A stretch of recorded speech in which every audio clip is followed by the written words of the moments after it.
प्रधानमंत्री नरेंद्र मोदी को शर्म नहीं आती है, लेकिन बेशर्मी का लेवल टॉप नंबर पे है कि बीते 10 सालों में हिंदू मुसलमान की तर्ज पर हिंदू मुसलमान को आधार बनाकर देश को नफरत की आग में झोंक करके ही नरेंद्र मोदी ने अपनी राजनीतिक निशाने को साधने का प्रयास किया है। ने कभी रोने का ढोंग किया, कभी आपने कुछ करने का ढोंग किया, कभी मुसलमानों को घुसपैठिया कहने का ढोंग किया। इस देश ने तुम्हारा हर रंग हर रूप देखा है और वो व्यक्ति आज ये कह रहा है कि जिस दिन मैं हिंदू मुसलमान करूंगा सार्वजनिक जीवन में रहने योग्य नहीं रह जाऊंगा। एक ऐसे देश का प्रधानमंत्री जिसने इस देश को पूरी तरीके से झकझोर करके रख दिया, धिक्कार है ऐसे पूत के ऊपर। ऐसा पूत किस बात का? ऐसा पूत नहीं होता, ऐसा पूत का पूत होता है। जिस प्रधानमंत्री के नेतृत्व में तमाम बलात्कारियों को पोषित किया जाता हो, तमाम ऐसे संस्कारहीन लोगों को रक्षण दिया जाता हो, तमाम भक्षण करने वाले लोगों को पनाह दी जाती हो, उनके मुंह से ऐसी बातें शोभा नहीं देती। नरेंद्र मोदी से चैलेंज करता हूं, ऐसे ये छोटे मोटे प्यादों का इस्तेमाल करना छोड़ दीजिए। अगर वास्तव में 56 इंच की छाती है ना, आइए सामना कीजिए आप हमारा।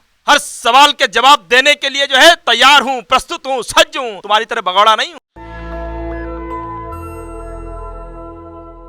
नमस्कार, मैं ब्यूटी गिरी और आप देख रहे हैं नेशनल दस्तक। देश में चुनाव का माहौल है, सियासी जंग चल रहा है और सियासी जंग के बीच जुबानी जंग भी उतनी ही तेजी से चल रहा है। लगातार हिंदू मुसलमान जाति धर्म के मुद्दे उठाए जा रहे हैं। हालांकि चुनाव आयोग की तरफ से इसकी मनाही है। और अब बात करें अगर प्रधानमंत्री मोदी की, तो उनकी हिंदू मुसलमान वाले बातें बड़ी विवादित हो जाती हैं। लगातार विपक्ष जो है वो आरोप लगाता है कि प्रधानमंत्री अपने ही देश में मुसलमानों को घुसपैठिया कहते हैं और तमाम तरीके की बातें कहते हैं, जबकि प्रधानमंत्री अपना सफाई देते हैं कि जिस दिन मैंने ऐसा कर दिया सार्वजनिक जीवन जीने के योग्य नहीं रहूंगा। और इसी मुद्दे पर हमारे साथ बातचीत करने के लिए मौजूद है राष्ट्रीय प्रवक्ता गोपाल तिवारी। क्या कहेंगे? प्रधानमंत्री सीधे कह रहे हैं कि जिस दिन मैंने ऐसा कुछ कर दिया सार्वजनिक जीवन जीने के योग्य नहीं रहूंगा। मैं प्रधानमंत्री से पूछना चाहता हूं कि कब वो सार्वजनिक जीवन से इस्तीफा ले रहे हैं। ये मैं इसलिए कह रहा हूं क्योंकि बीते 10 सालों में जिस व्यक्ति ने सिर्फ हिंदू मुसलमान को ही आधार बनाकर इस देश को नफरत की आग में झोंका हो और अपनी राजनीतिक लालसा की पूर्ति की हो, और वो व्यक्ति आज ये कह रहा है कि जिस दिन मैं हिंदू मुसलमान करूंगा सार्वजनिक जीवन में रहने योग्य नहीं रह जाऊंगा। मैंने परसों ही ट्वीट किया था कि बीते 10 सालों में हिंदू मुसलमान की तर्ज पर हिंदू मुसलमान को आधार बनाकर देश को नफरत की आग में झोंक करके ही नरेंद्र मोदी ने अपनी राजनीतिक निशाने को साधने का प्रयास किया है। इसलिए अब उन्हें सार्वजनिक जीवन में रहने का कोई अधिकार नहीं होना चाहिए। और देर से ही सही नरेंद्र मोदी ने सच्चाई अपने मुंह से बोली और उन्हें सच में बीते 10 सालों में इस देश को जितनी उन्होंने चोटें दी हैं, जितनी तकलीफें दी हैं, जिस प्रकार से उन्होंने इस देश को बांटने का प्रयास किया है, देश की मोहब्बत को, देश के भाईचारे को, देश की गंगा जमुनी तहजीब को तोड़ने का काम किया है, उन सभी चीज़ों को देखते हुए उन्हें सार्वजनिक जीवन में रहने का कोई अधिकार नहीं है और इस देश में भी रहने का कोई अधिकार नहीं है। एक बात आपको निकाला देंगे मैं इसलिए कह रहा हूँ, मैं ये बात इसलिए कह रहा हूँ कि प्रधानमंत्री नरेंद्र मोदी को शर्म नहीं आती है, लेकिन बेशर्मी का लेवल टॉप नंबर पे है। शर्म नहीं आती है लेकिन बेशर्मी का लेवल टॉप नंबर पे है। आज वो कुछ कहते हैं, शाम को वो कुछ कहते हैं, कल सुबह वो कुछ और कह देते हैं। अब तो देश की जनता भी कहने लग गई है कि प्रधानमंत्री, लगता है, मैं नहीं कह रहा हूं, जनता की आवाज है, लगता है कि प्रधानमंत्री की उम्र ज्यादा हो गई है। 60 साल का जब व्यक्ति हमारे गांव समाज में हो जाता है तो वहां उसको एक नाम देते हैं। खैर हम तो नहीं कह सकते ऐसा, लेकिन जनता कह रही है कि 60 वर्ष से अधिक प्रधानमंत्री की उम्र हो गई है। अब उनका दिमाग जो है वो पूरी तरीके से पगला गया है, कभी भी कुछ भी कह देते हैं। और आपने देखा होगा इतना महत्वपूर्ण देश के भविष्य को तय करने वाला चुनाव, देश की दिशा और दशा तय करने वाला चुनाव, जिस चुनाव में यह तय होना चाहिए कि हिंदुस्तान के युवा आने वाले 5 सालों में हिंदुस्तान के किस तरीके से कर्णधार बनेंगे, जिस 5 साल में यह तय होना चाहिए, इस पर बात होनी चाहिए कि हिंदुस्तान के किसान किस तरीके से हिंदुस्तान की हरियाली को बेहतर करेंगे, हिंदुस्तान की इस पवित्र भूमि से किस तरीके से अन्न उगा करके इस देश के 140 करोड़ लोगों का पेट भरेंगे। चर्चा इस बात पे होनी चाहिए कि बीते 5 सालों में हमारे हिंदुस्तान में नारी सशक्तिकरण की सिर्फ बात नहीं हो, बल्कि नारी की शक्ति भी बढ़े, उसकी सत्ता में भागीदारी भी बढ़े और उसकी सुरक्षा भी बढ़े। इस पे बात होनी चाहिए। बात इस पर होनी चाहिए कि देश टेक्नोलॉजी की ओर, देश तकनीकी की ओर कैसे विकास करेगा, लेकिन इस पे बात नहीं हुई। बात प्रधानमंत्री ने की कि कांग्रेस ने एक घोषणा पत्र बनाया है। कांग्रेस के घोषणा पत्र में लिखा है कि जिसके पास 2 भैंसें होंगी उनमें से एक भैंस खोल करके ले जाएंगे कांग्रेस वाले, दूसरे को दे देंगे।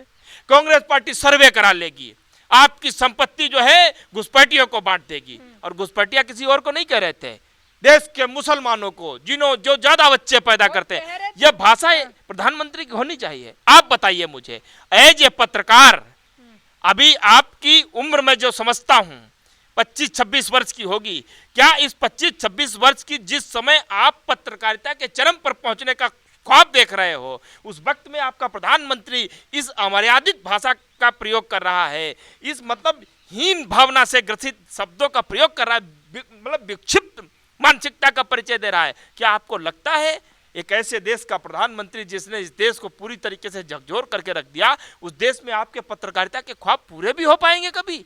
प्रधानमंत्री कहते हैं कि ज़्यादा बच्चों वाले बयान मैंने किसी को टारगेट करके नहीं दिया। ज़्यादा बच्चे तो आज भी हमारे भी कम्युनिटी में है, जो पढ़े लिखे नहीं है, उनके भी कई बच्चे हैं।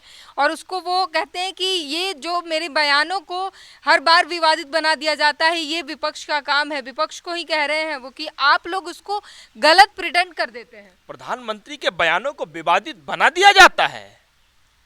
आपको याद नहीं है कि प्रधानमंत्री के ही मुंह से एक बार नहीं अनेक बार लाल किले की प्राचीर से खड़े होकर के झूठ निकला है, और ऐसा वैसा झूठ नहीं निकला है, अव्वल दर्जे का झूठ बोला गया खड़े होकर के वहां पे। आप मुझे बताइए, क्या प्रधानमंत्री नरेंद्र मोदी ने यह नहीं कहा था कि 2022 तक हम किसानों की आय दोगुनी कर देंगे? किसने उसके बयान को झूठा कर दिया? हमने दोगुनी की जगह चौगुनी तो नहीं कहा, 8 तो नहीं कहा, आपने दोगुनी तो छोड़ो, जितनी उनकी थी उतनी भी आपने खत्म कर दी।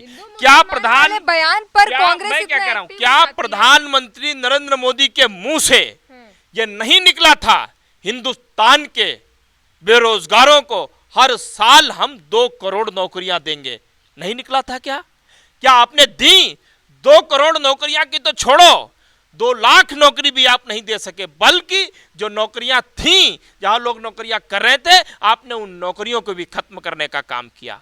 क्या इसी प्रधानमंत्री के मुंह से यह नहीं निकला था कि हम महिलाओं की सुरक्षा करेंगे, हम महिलाओं के सशक्तिकरण का जो नारा दे रहे हैं उसको हम उसकी आवाज को बुलंद करेंगे, मजबूती प्रदान करेंगे? क्या नहीं निकला था? क्या उस नारे को खुद प्रधानमंत्री के मंत्री, इनके बहुत खास, इनके बहुत प्रिय ब्रजभूषण जैसे लोगों ने क्या उसको झूठा साबित नहीं किया? हिंदुस्तान की गरिमा को सड़कों पर कुचलने का एक सवाल लीजिए, अब भी इंडिया गठबंधन घेरे में है इस मामले में। स्वाति मालीवाल का जो केस है वो बहुत चर्चे में है, और बीजेपी जो है वो सीएम आवास का घेराव कर रही है, प्रदर्शन कर रही है लगातार कि एक राज्यसभा सांसद के साथ ऐसा कैसे कर सकते हैं, और कांग्रेस चुप्पी साधे हुए है। देखिए, जिस प्रधानमंत्री के नेतृत्व में, जिस पार्टी की विचारधारा पर चलकर तमाम बलात्कारियों को पोषित किया जाता हो, तमाम ऐसे संस्कारहीन लोगों को रक्षण दिया जाता हो, तमाम भक्षण करने वाले लोगों को पनाह दी जाती हो, उनके मुंह से ऐसी बातें शोभा नहीं देती। और मैं प्रधानमंत्री से कह रहा हूं, ये जो चुनाव है, इस चुनाव में आप अनगिनत मंचों पर गए हो, अनगिनत मंचों पर आपने कभी रोने का ढोंग किया, कभी आपने कुछ करने का ढोंग किया, कभी मुसलमानों को घुसपैठिया कहने का ढोंग किया, कभी आपने सनातन को बदनाम करने की कोशिश की, कभी आपने ओबीसी का अपमान किया, कभी आपने SC ST को पूरी तरीके से ये बता दिया कि तुम्हारा कोई अधिकार ही नहीं है देश में। इस देश ने तुम्हारा हर रंग, हर रूप देखा है, और ये देश बहुत अच्छी तरीके से जान गया है कि नरेंद्र मोदी इस देश के ही नहीं बल्कि इस दुनिया के सबसे बड़े बहरूपिया हैं। और ये बात मैं क्यों कह रहा हूं, आप सोचिए, जिस माइक को लेकर, जिस कैमरे की मदद से आज आप हमारा इंटरव्यू रिकॉर्ड कर रहे हैं, आपको इस बात का अपने मन में संतोष होगा उस दिन जिस दिन आपके पत्रकारिता का स्तर विश्व सूचकांक में अच्छे रैंकिंग पर होगा। क्या आपको मालूम है हिंदुस्तान की मीडिया का किस रैंक पर है?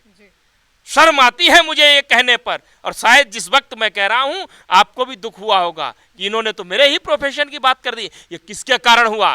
ये पत्रकारिता के कारण नहीं हुआ, ये सिर्फ उस प्रधानमंत्री उस मोदी के कारण हुआ जिसने अपनी उस मोदी में भक्ति में तमाम गोदी में पत्रकार तैयार किए और इस हिंदुस्तान के मुद्दों को भटकाने के लिए दिन रात वो उनकी चापलूसी करते करते करते करते हिंदुस्तान के चौथे स्तंभ को पूरी तरीके से उन्होंने तार तार करने का काम किया, हिंदुस्तान के चौथे स्तंभ को खत्म करने का काम किया। आपने कल देखा एक बहुत ही पुरानी पत्रकार, अपने आप को बड़ा चौथे स्तंभ का बहुत बड़ा पैरोकार मानती हैं, वो अपने आप को प्रधानमंत्री से पूछती हैं, प्रधानमंत्री आप थकते क्यों नहीं हैं?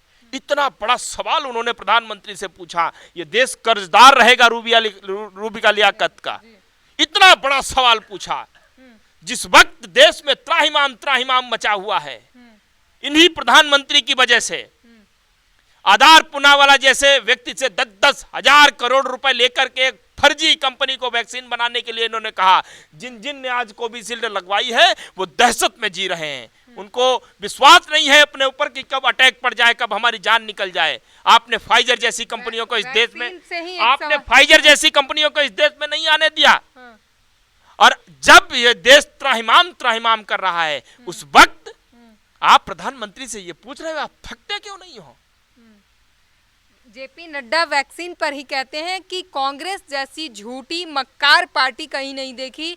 मोदी का टीका बताया वैक्सीनेशन को और खुद जाके वैक्सीन ले लिया और जनता में भ्रामक जो चीजें थी वो फैला दिया और कह दिया कि ये मोदी का टीका है मत लो, लेकिन खुद जाके सबने टीका ले लिया और वैक्सीन के खिलाफ जनता को भड़का कर रखा। कांग्रेस का चाल देखिए उनके ऊपर भी असर मोदी जी का बहुत है और इसीलिए शायद उनको झूठ का अड्डा जगत प्रकाश नड्डा कहते हैं। वो झूठ व्यक्ति नहीं है, झूठ का अड्डा वो होता है जहां कई सारे लोग प्रतीक्षा करते हैं कि अभी बस आएगी अब बैठ के जाएंगे हम। नरेंद्र मोदी का खासा असर है उनके ऊपर। इनकी पार्टी में ऊपर से लेकर के नीचे तक एक ही स्क्रिप्ट राइटर है और एक ही स्क्रिप्ट राइटर की लिखी हुई स्क्रिप्ट सबसे पहले इनका सबसे झूठा व्यक्ति बोलता है जिसका नाम प्रधानमंत्री नरेंद्र मोदी है और फिर उसी को दोहराते हैं सब। ये क्या बात कर रहे हैं? इन लोगों ने इस देश का पूरी तरीके से मजाक बना करके रख दिया है। एक बात मैं ब्यूटी स्पष्ट कर रहा हूं आपको, लोकसभा चुनाव का पहला चरण हुआ, लोकसभा चुनाव का दूसरा चरण हुआ, तीसरा चरण हुआ, चौथा चरण हुआ। चौथा चरण होते होते इस देश की जनता ने स्पष्ट रुझान दे दिए कि इस बार हम भारतीय जनता पार्टी को नहीं चुन रहे हैं, इस बार हम नरेंद्र मोदी के जुमलों को कोई तवज्जो नहीं दे रहे हैं। देश की जनता ने स्पष्ट कर दिया इस बार हम नरेंद्र मोदी के झूठ को बिल्कुल सिरे से खारिज करते हैं और यही बात नरेंद्र मोदी को खाए जा रही है अंदर तक। नए नए प्रयोग करके देख रहे हैं, कभी भैंस का सहारा लेते हैं, कभी मंगलसूत्र का सहारा लेते हैं, कभी कांग्रेस के मैनिफेस्टो का सहारा लेते हैं, कभी किसी चीज का सहारा लेते हैं। कुछ दिन पहले जब मैनिफेस्टो पे सवाल खड़ा किया, हमारे राष्ट्रीय अध्यक्ष ने 56 इंच की छाती ठोक करके कहा था नकली 56 इंच छाती के प्रधानमंत्री को, आओ हम तुम्हारे साथ बहस करना चाहते हैं, अपना मैनिफेस्टो दिखा करके तुमसे बात करना चाहते हैं, तुम्हारे मुंह से निकला हुआ एक भी शब्द तो तुम उसमें दिखा दो। लेकिन दिखाते तो वो तब, बात तो वो तब करते जब वो सच कहते। वो तो झूठ का सहारा लेकर के जनता को गुमराह करने का काम कर रहे हैं। वो तो छोड़ो, उसके बाद इस देश के जननायक हमारे प्रेरणा स्रोत आदरणीय राहुल गांधी जी ने उनको ओपन माइक पे खुला निमंत्रण दिया, आइए हम आपसे जो है सवाल जवाब करना चाहते हैं। और ये उन्होंने अपने मन से नहीं कहा। एक बच्चे ने उनसे सवाल पूछा था, सर यदि प्रधानमंत्री आपसे डिबेट करना चाहे तो आप करेंगे? राहुल गांधी ने कहा प्रधानमंत्री से छोड़ो, मैं तो दुनिया में किसी भी से डिबेट करने के लिए तैयार हूं, लेकिन मैं प्रधानमंत्री को जानता हूं, वो मुझसे डिबेट नहीं करेंगे। आप समझिए इस बात को। भाजपा कह रही है कि राहुल गांधी होते कौन है प्रधानमंत्री से डिबेट करने वाले? पहले आप उनको भाजपा उससे कांग्रेस से या तो राष्ट्रीय अध्यक्ष तो बना दीजिए, कम से कम पीएम का कैंडिडेट तो घोषित कर दीजिए, तब पीएम के सामने खड़ा। राहुल गांधी जी ने आपसे ये कह दिया कि आइए ओपन माइक पे हम आपसे डिबेट करते हैं, तो सौभाग्य मानिए आप अरे राहुल गांधी को तो छोड़िए, राहुल गांधी का सिपाही बैठा है।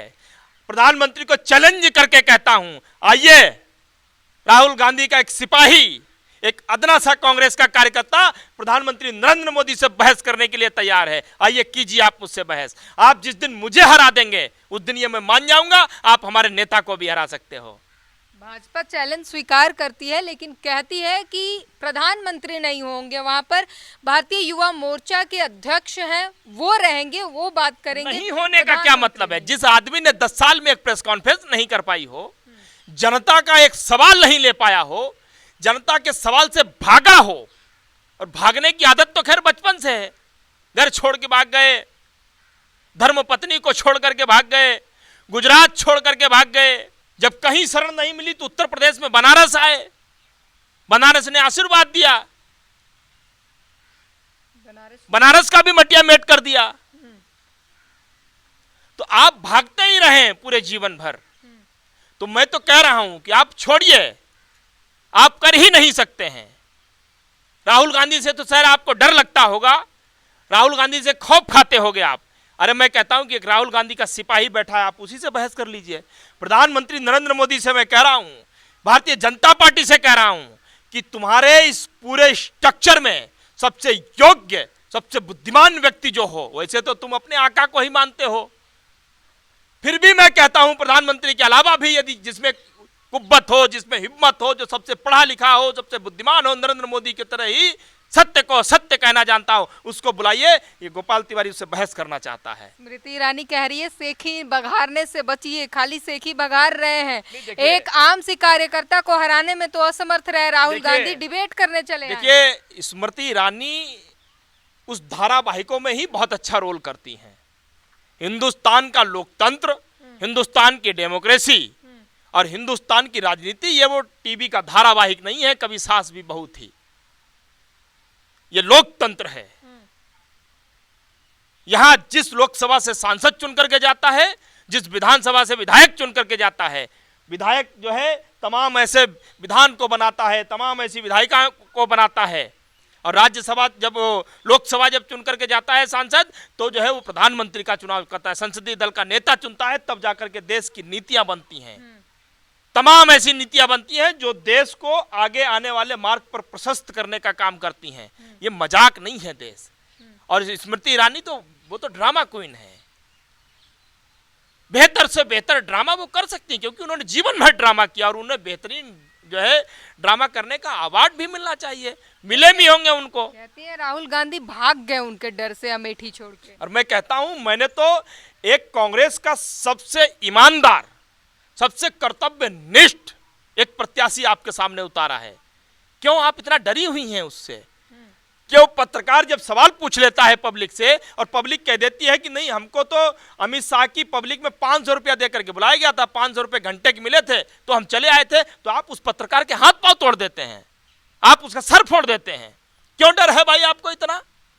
कोई पत्रकार आपसे सवाल पूछ लेता है तो आप कहते हो कि हम तुम्हारे मालिक को फोन कर देंगे, तुम्हारी नौकरी हटवा देंगे हम। क्यों इतना खौफ है आपको?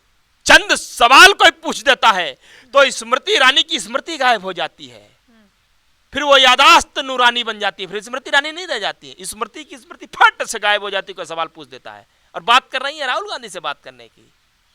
अरे कहां राजा भोज, कहां गंगू तेली? नरेंद्र मोदी से चैलेंज करता हूं, ऐसे ये छोटे मोटे प्यादों का इस्तेमाल करना छोड़ दीजिए। अगर वास्तव में 56 इंच की छाती है ना, आइए सामना कीजिए आप हमारा। राहुल गांधी को तो छोड़ दीजिए, राहुल गांधी के सिपाही का सामना करके दिखाइए। चौथी बार चैलेंज करके कह रहा हूं। आपसे भी पूछेंगे कि आप है कौन, क्योंकि राहुल गांधी से पूछ रहे राहुल गांधी है कौन। मैं कांग्रेस का सिपाही हूं, इस देश का नागरिक हूं और जिम्मेदार नागरिक हूं। हर सवाल के जवाब देने के लिए जो है तैयार हूं, प्रस्तुत हूं, सज्ज हूं, तुम्हारी तरह भगौड़ा नहीं हूं। चलिए एक आखिरी सवाल पूछूंगी। कल के दिन जो है नामांकन के बाद प्रधानमंत्री फिर से इमोशनल हो गए और कह रहे हैं कि पहले मैंने ऐसे ही बोल दिया था कि गंगा मैया ने बुलाया है, लेकिन अब तो ऐसा लगता है कि माता ने गोद लिया है, गंगा ने गोद लिया है मुझे, बनारस ने। ऐसा पूत किस काम का जो अपनी माता की सौगंध खाए, माता की सौगंध खा करके देश की सत्ता पर आ जाए और फिर माता गंगा को ही पूरी तरीके से दूषित करता हुआ चला जाए। ऐसा पूत किस बात का? ऐसा पूत पूत नहीं होता, ऐसा पूत का पूत होता है। आज मां गंगा की क्या हालत है पूरे देश में आप देख लीजिए। मां गंगा जहां जहां पवित्र कलकल करती हुई एक करतल ध्वनि के साथ बहा करती थी, आज वो पूरी तरीके से काले नाले में तब्दील हो गई हैं। ऐसा पूत पूत नहीं होता है, ऐसा पूत सपूत होता है। धिक्कार है ऐसे पूत के ऊपर। और मैं माता गंगा को, इतनी पवित्र माता गंगा से प्रार्थना करता हूं कि आप हर रोज इस देश के करोड़ों लोगों का आप तन भी साफ करती हैं, मन भी साफ करती हैं।